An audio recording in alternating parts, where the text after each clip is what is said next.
Hello again, friends. It's Pastor Glenn, and I'm here in the sanctuary at Priest Lutheran Church, and it's so good to be with you today to bring you another thought from God's Word, picked randomly from the Bible. So we're going to turn to here. We'll hear this page, and this is 1 Corinthians chapter 7, starting at verse 26.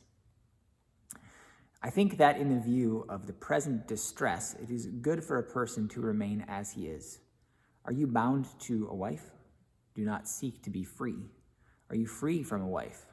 Do not seek a wife. But if you do marry, you have not sinned. And if a betrothed woman marries, she has not sinned. Yet those who marry will have worldly troubles, and I would spare you that. This is what I mean, brothers. The appointed time has grown very short. From now on, let those who have wives live as though they had none, and those who mourn as though they were not mourning, and those who rejoice as though they were not rejoicing, and those who buy as though they had no goods, and those who deal with the world as though they had no dealings with it.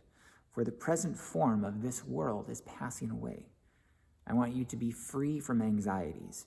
The unmarried man is anxious about the things of the Lord, how to please the Lord. But the married man is anxious about worldly things, how to please his wife, and his interests are divided.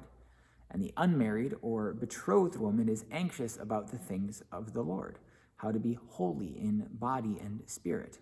But the married woman is anxious about worldly things, how to please her husband.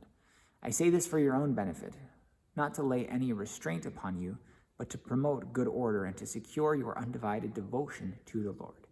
If anyone thinks that he is not behaving properly toward his betrothed, if his passions are strong, and it has to be, let him do as he wishes. Let them marry. It is no sin. But whoever is firmly established in his heart, being under no necessity, but having his desire under control, and has determined this in his heart, to keep her as his betrothed, he will do well. So then he who marries his betrothed does well, and he who refrains from marriage will do even better. A wife is bound to her husband as long as he lives. But if her husband dies, she is free to be married to whom she wishes, only in the Lord. Yet in my judgment, she is happier if she remains as she is. And I think that I too have the Spirit of God.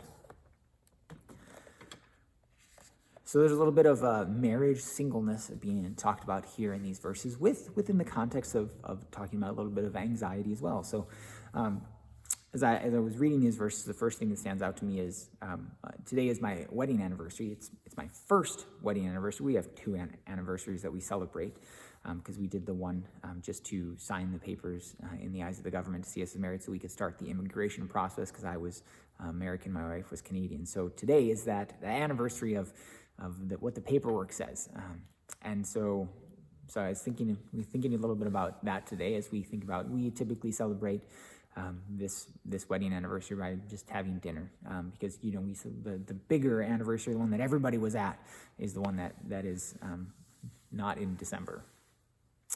The other part of this is I'm thinking about all of the anxieties of the world, the things that we go through in this world, and the things that can easily become burdens for us, cause concerns, worries, whatever it might be. We know that there's lots of things going on in the world.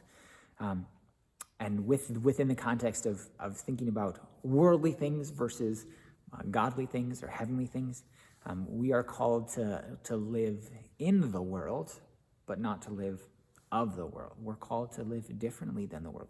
We're called to be set apart from the world as Christians, knowing that our citizenship is in heaven, and that comes from, that's in Philippians. And I was thinking about these verses because I'm part of the National Youth Gathering Committee here in Lutheran Church Canada, and the upcoming youth gathering that's taking place in July this coming summer the theme is in, not of, the idea that we live in the world, but not of the world, and that our citizenship is in heaven. And within the context of these verses here in 1 Corinthians, obviously there's a lot of talk about marriage and dating, relationships. We can look at some of those things and we know that there is a way that people view relationships, dating, in a very worldly way. And so some of those things have to do with the sinful passions and desires that come their way while in the context of relationships. And we know that God's word is clear in the sense that there are many things that are intended for marriage only, and that the marriage bed is intended to be kept pure, and husband and wife are called to love one another and honor each other in the context of their marriage. But we know that this world is full of sin, and people sin and make mistakes, and they're not always faithful. They're not always faithful to their spouse. They're not always faithful outside of the context of marriage.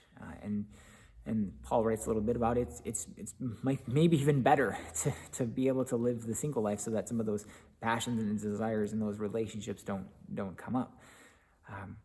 Obviously, there are lots of people who are single in this world and live a lifetime of singleness. And there are lots of people in this world who live a lifetime of marriage, full of marriage. And then there's people that do have marriage and they lose their spouse, these verses even mention a little bit. And we don't always know what's going to come our way in this life.